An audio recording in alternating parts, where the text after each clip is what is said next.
The Significant Contributions of Refugees and Migrants, Part 1.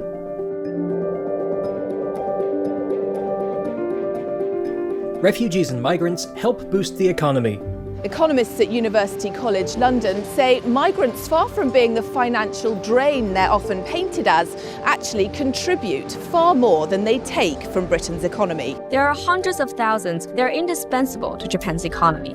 Over 900 businesses that were open specifically by the refugee community, in turn, employ over 23,000 individuals. The total contribution of refugees to the city's economy is $1.6 billion. Refugees and migrants sustain the workforce. The country urgently needs people to fill more than 1 million job vacancies. They've brought their farming background with them, and those are some welcome skills around here. Within the refugee society, there are engineers, lawyers, dentists, really high-educated people. Refugees and migrants repopulate and revitalize towns. This convenience store manager says he would not be open today if it weren't for all the purchases made by refugees. The school reopened its doors for the new family that had arrived. Refugees and migrants address an aging population. He's a great person and a good worker. I knew that after the first 10-week training period. And one day he hopes to own his own bakery. His boss says that when he retires, Adam will get his chance. Refugees and migrants enrich society and culture. Migrants contribute positively to our culture and society. I like the fact that there's a big variety from all different places around the world. It's created curiosity for other cultures and a respect and understanding. We've got this mishmash of people. Somehow, we fit beautifully together. Put your hands together and welcome everyone who's here. Thank you very much.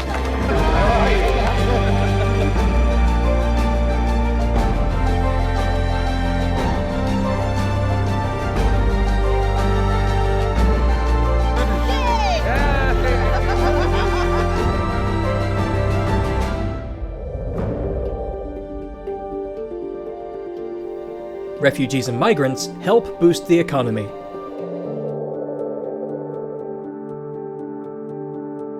Investing €1 in welcoming refugees can yield nearly €2 in economic benefits within 5 years. Refugees can contribute economically in many ways, as workers of all skill levels, entrepreneurs, innovators, taxpayers, consumers, and investors.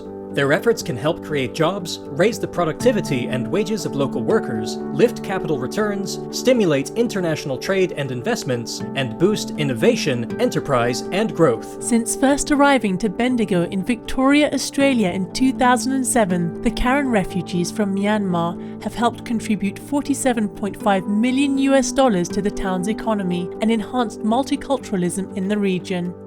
Aulaxese or Vietnamese refugees in the Northern Territory of Australia have successful produce farms, which contribute $28 million to the region's economy and help feed the whole country by filling a major seasonal gap in Australia's domestic market.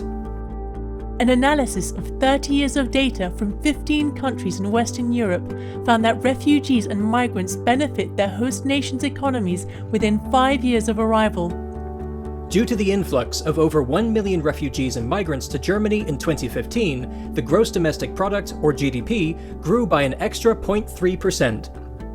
The presence of 1.5 million Syrian refugees in Lebanon has boosted consumption of goods and services in the local market, thus contributing to economic growth and taxation revenue. In 2015, Sweden took in more refugees per capita than any other European country. This helped to fuel the country's biggest economic boom in 5 years, with an impressive 4.5% increase in the economy in the fourth quarter of 2015. The arrival of Syrian refugees' private capital and expertise accelerated business growth in countries such as Egypt, Jordan, and Turkey. Since 2011, Syrian refugees in Turkey have started over 6,000 businesses, creating job opportunities for both refugees and native-born workers. In Switzerland, migrant entrepreneurs contribute to 9.4% of overall employment. In Uganda, refugees from the Democratic Republic of the Congo are sought after by locals for their tailoring skills, while Somali refugees have earned a reputation for their industriousness, successfully opening and growing businesses in Kampala and thus contributing to the city's prosperity. Immigrants have been found to be twice as likely to start businesses as native-born people in the US and the UK. Nearly half of 2018's Fortune 100 companies were founded by immigrants. In 2015, over 180,000 refugee entrepreneurs in the US produced $4.6 billion in business income. Ethnic business centers in the US, such as Little Saigon in Orange County, California, have thousands of flourishing businesses that contribute significantly to the state's economy, while also attracting overseas investors, improving the county's infrastructure, renovating and developing public spaces, and becoming tourist destinations. Migrants contribute more in taxes and social contributions than they receive in benefits. Migrants in Switzerland and Luxembourg provided more in tax revenue and social contributions than they received in benefits, with their countries seeing a net benefit of 2% of GDP to the public purse.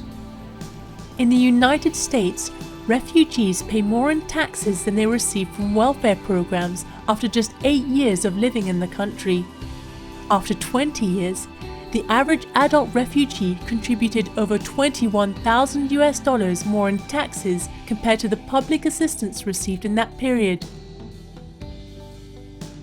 In 2014, immigrants in the US paid an estimated $328 billion in state, local, and federal taxes, while undocumented immigrants paid $11.7 billion in state and local taxes. Immigrants paid about 1/4 of all taxes in California, New Jersey, and New York. Despite arriving in the US with significant language and educational barriers, refugees experience a rapid increase in employment rates and earnings over time. Furthermore, despite their challenging early life conditions, refugees who arrive in the US before the age of 14 graduate from high school and enter university at the same rate as their native-born counterparts. In Australia, the median employee income of average migrant taxpayers during the fiscal year of 2016 to 2017 was more than $34,000, while skilled migrants had a median income of over $40,000. Both numbers are higher than the median income for all Australians, showing how strongly migrants contribute to the Australian economy. The motivated migrants are contributing a lot for any country because they're motivated to work. They do anything, they really work hard to earn money, to take care of themselves and their families. They are not born spoiled. They're really motivated, they're really desperate to work. So they really work hard, conscientiously, and they really want to do something to earn the living. So this will be very good workforce for any country.